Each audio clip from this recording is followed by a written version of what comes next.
दूसरा, security perspective से हमारे लिए इसलिए भी इंपॉर्टेंट है क्योंकि हमारा दिफाई मुआहदा है सऊदी अरब के साथ। सऊदी अरब और यूएई हो, बहरीन, कुवैत, ये अभी तक जवाबी कार्रवाई नहीं कर रहे ईरान पे, क्योंकि ईरान उनके ऊपर, उनकी सरजमीन पर अटैक तो कर रहा है बहरहाल, चाहे वो यूएस बेसिस पे कर रहा हो या जो है यूएस के जो भी सिविलियन अब वो स्ट्रक्चर को निशाना बनाने की बात कर रहा हूँ। लेकिन ऑब्वियसली वो लैंड तो उनकी है, इन जीसीसी कंट्रीज़ की है, तो इन कंट्रीज़ की तरफ से कोई जवाब नहीं दिया जा रहा। अगर दिया जाता है तो पाकिस्तान के लिए बड़ी प्रॉब्लमेटिक सिचुएशन हो सकती है, क्योंकि फिर हमारा जो डिफेंस पैक्ट है सऊदी अरब के साथ वो एक तरीके से एक्टिवेट हो जाएगा कि अब सऊदी अरब इन्वॉल्व हो चुका है तो फिर पाकिस्तान क्या करेगा। और पाकिस्तान के साथ डिफेंस एक्ट भी है, पाकिस्तान का डिफेंस पैक्ट भी है, और पाकिस्तान जो है वो ऑब्वियसली फाइनेंशियली डिपेंडेंट भी है बहुत, तो हमारे पास फिर ऑप्शंस बड़े कम रह जाते हैं। तो सिक्योरिटी बहुत इंपॉर्टेंट रीज़न था जिसकी वजह से हम डेस्परेट थे कि ये जंग फौरी तौर पर बंद हो। दूसरा इकोनॉमिक एस्पेक्ट है। एक तो ये कि स्ट्रेट ऑफ हुर्मुज़ जब ईरान ने बंद कर दिया है तो ऑयल का पाकिस्तान आना ये एक प्रॉब्लम होगा, सप्लाईज के इशू हो सकते हैं, हम उसको मैनेज करने की कोशिश कर रहे हैं। दूसरा, ऑब्वियसली जो कीमतें बढ़ रही हैं, आपने देखा ये पाकिस्तान में क्या हाल हुआ है, 450 रुपये का पेट्रोल, 520 रुपये का डीजल।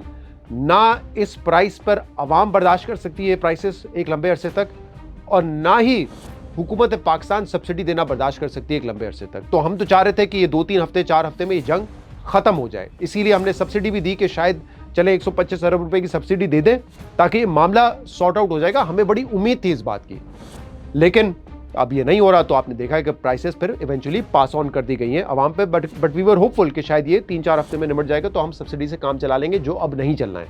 दूसरा, इकोनॉमिक एस्पेक्ट ये भी बड़ा इंपॉर्टेंट है कि सऊदी अरब में, यूएई में और दीगर जो जीसीसी कंट्रीज़ हैं वहाँ पे पाकिस्तान के बहुत सारे लोग काम करते हैं। पाकिस्तान की जो रेमिटेंसेज हैं अराउंड 42-43 बिलियन डॉलर्स तक इस साल होंगी, उसका 55% इन जीसीसी कंट्रीज से आता है। ये जंग जारी रहेगी, इन तमाम ममालिक की मईशत मुतासर होगी, इनकी ग्रोथ मुतासर होगी। तो जब ग्रोथ मुतासर होगी, इतने जो प्रोजेक्ट्स बन रहे होते हैं डेवलपमेंट के, कंस्ट्रक्शन के, वो होंगे नहीं। पाकिस्तान का मजदूर वहाँ पे क्या करेगा, पाकिस्तान का जो वो शख्स जो वहाँ पे टैक्सी चलाने जाता है वो क्या करेगा। ऑब्वियसली जब पूरी इकॉनमी सफ़र करेगी तो आप वहाँ से ले ऑफ्स होंगे, और पाकिस्तान इस वक्त रिलाई करता है इस रेमिटेंस पर।